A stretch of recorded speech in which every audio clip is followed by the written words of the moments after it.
Do you like to live in the city or the countryside? The countryside and the city, these are like two polar opposites of modern life, isn't it? Today's topic of discussion is urban studies or studies of the city. Now, we all know we talk about the village, the town, the city, the metropolis. Which of these is the biggest? Obviously, the metropolis. From ancient times onwards, cities were discussed in stories, in poetry, in novels and literature. Cities are the places where merchants live, the powerful people live. So, city is associated with power, sometimes with religion, sometimes with uh, tourist communities, with people who are floating, they are not staying there. For example, in the UK, there is a city called Bath, where there is a floating population. Even my city of Trivandrum is supposed to be like that. So many people from different parts of Kerala come and live there. So, city is multicultural, multi ethnic sometimes.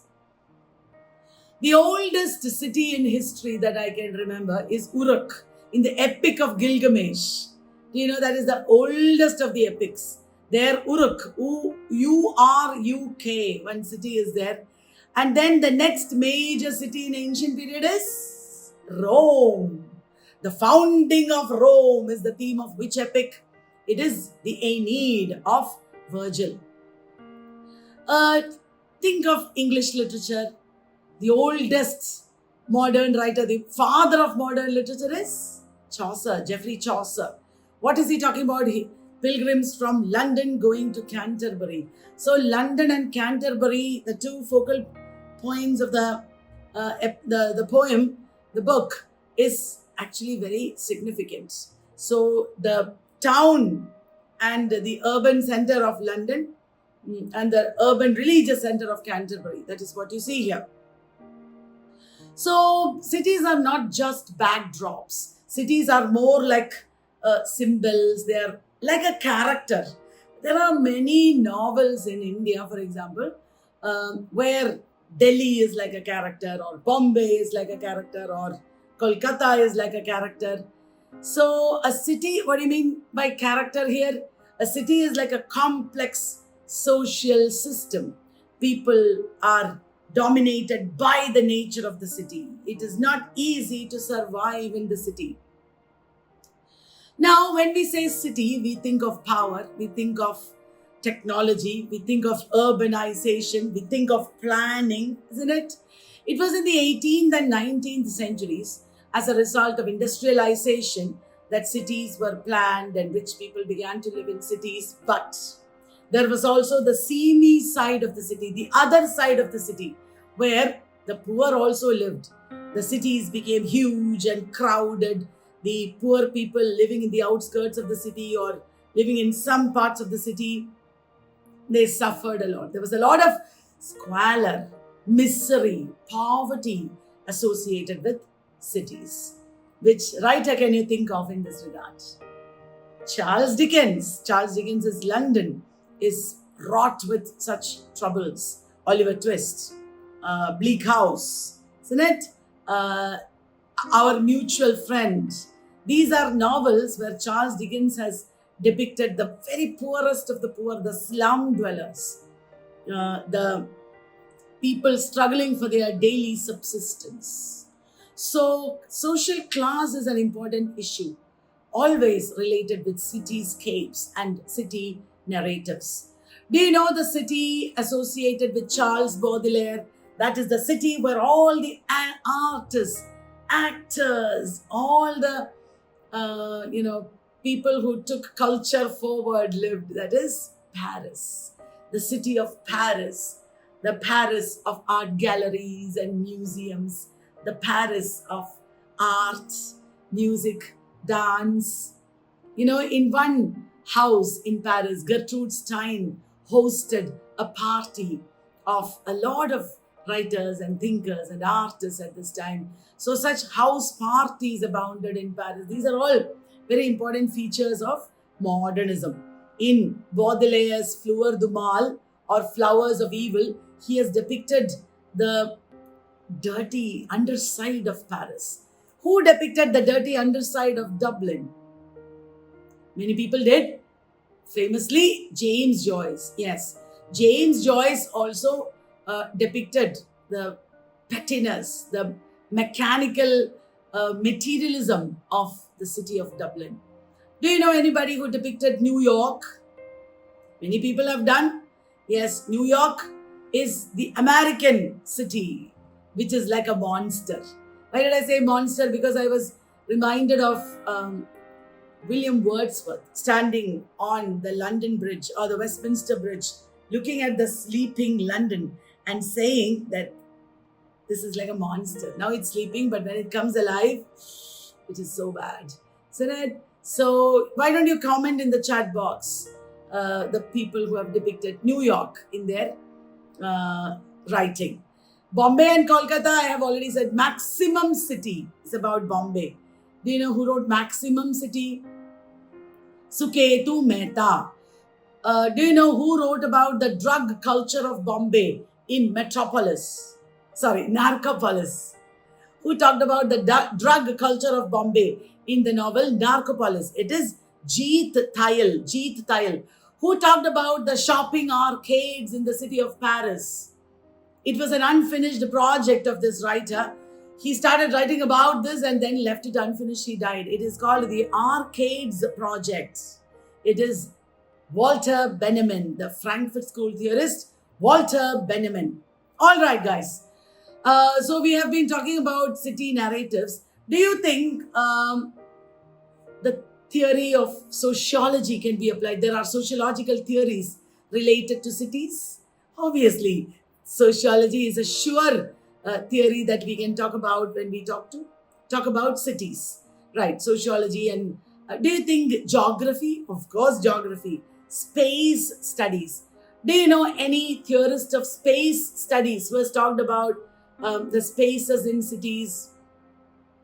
There is André Lefebvre, Lefebvre, Lefebvre, and also Edward Soya. Edward Soya was himself inspired by Homi K. Bhabha. So, do you think capitalism is important in studying the city? Yes. Capitalism, urbanization, materialism, these are all pet areas where a lot of critics have written about it.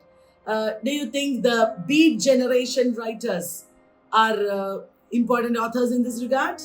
Yes, Allen Ginsberg. He has talked about the whole of America like a city, and he has talked about the corruption and materialism of America. He has talked against it. Okay, now I just mentioned a lot of writers. Do you know the theorist who wrote The Production of Space? The theorist who wrote The Production of Space, it is André Lefebvre. André Lefebvre wrote The Production of Space. He argued that space is not a neutral thing. How you inhabit the space, that is important. Space is produced by your activities. Space is produced by your social practices, your imagination, your planning.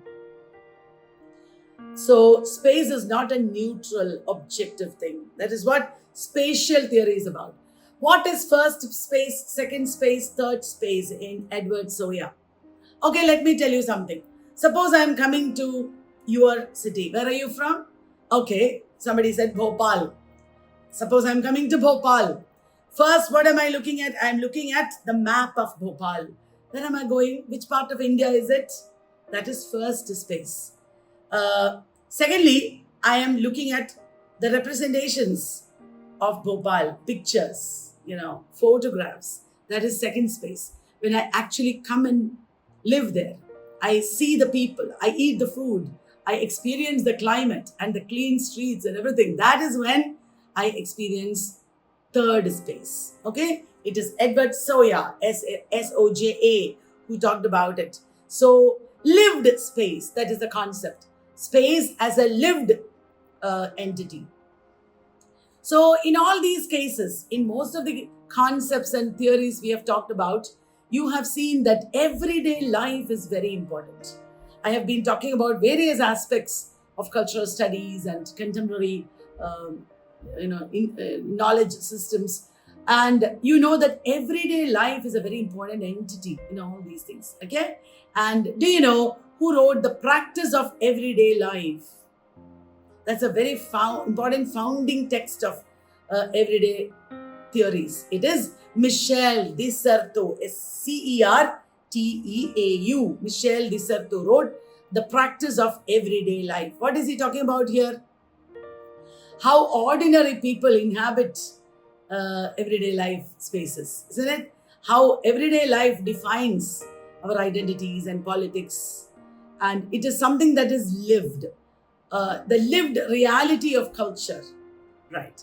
Now, there are also ideas like sense of place. Doreen Massey has written about the sense of place.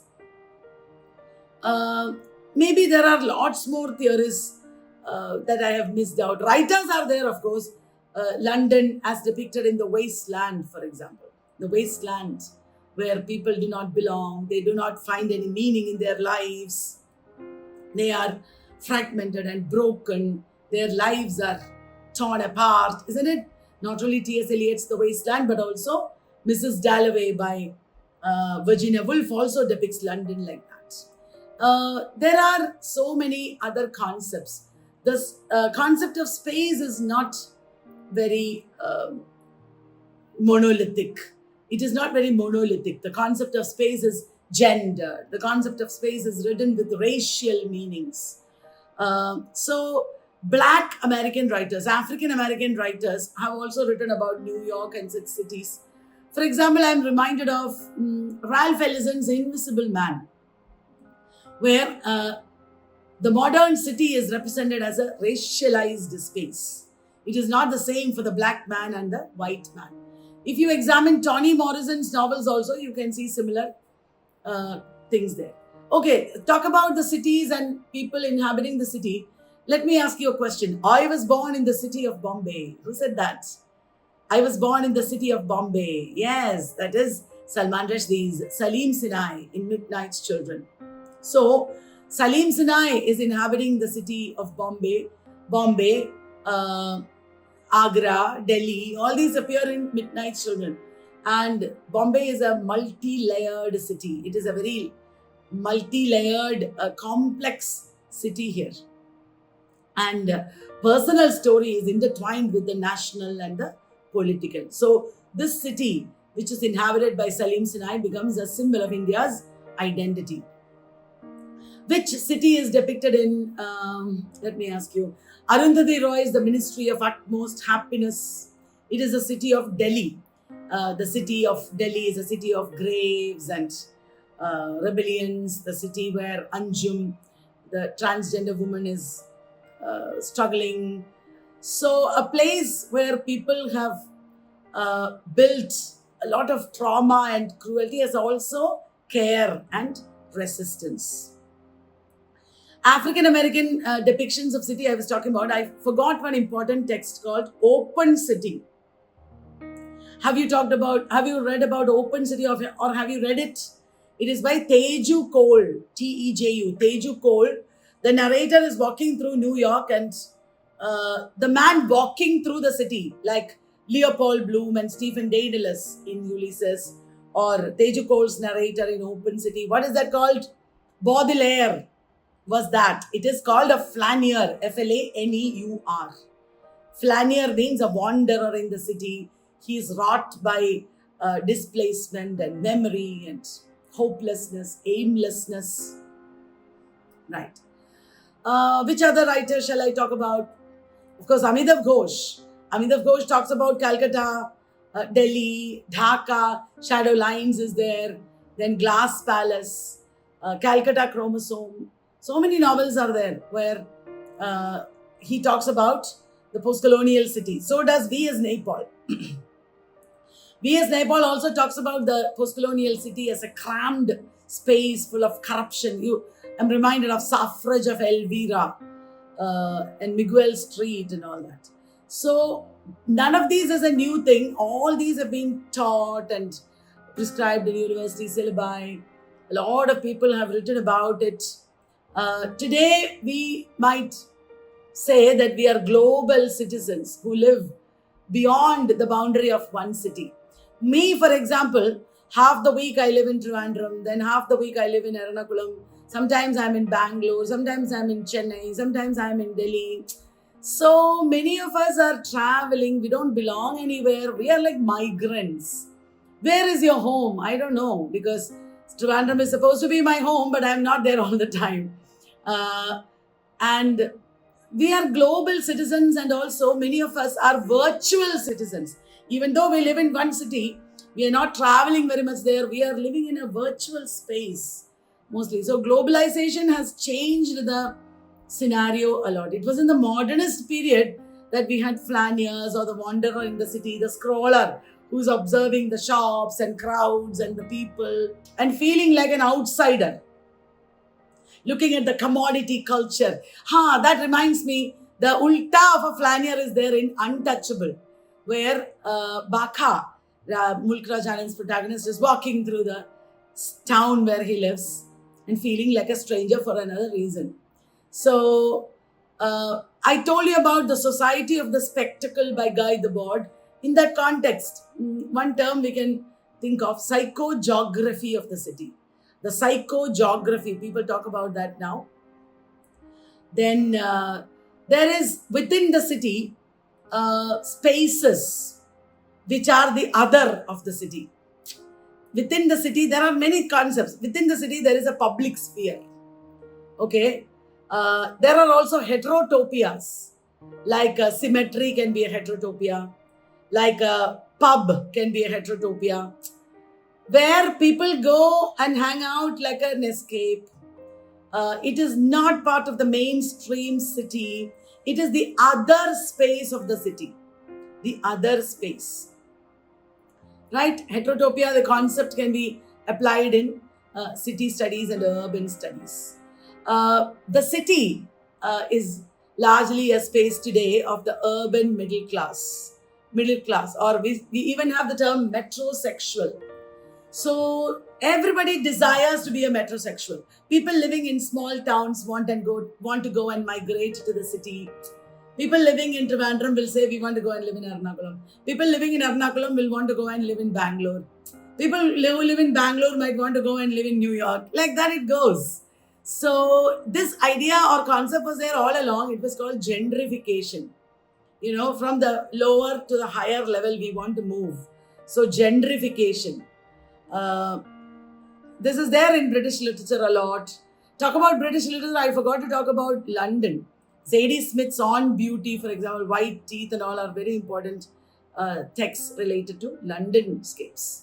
So it was a random, wandering, like a flaneur. I was wandering in city studies or urban studies. I said this, that, here, there, so many things, because I got excited. I have made some notes in front of me, but I was speaking from outside the notes. I hope I've given you ideas. There are so many things entailed in all this. Each and every one of these terms or authors or works is a world in itself. So please explore and let me know how you're doing in the comment box.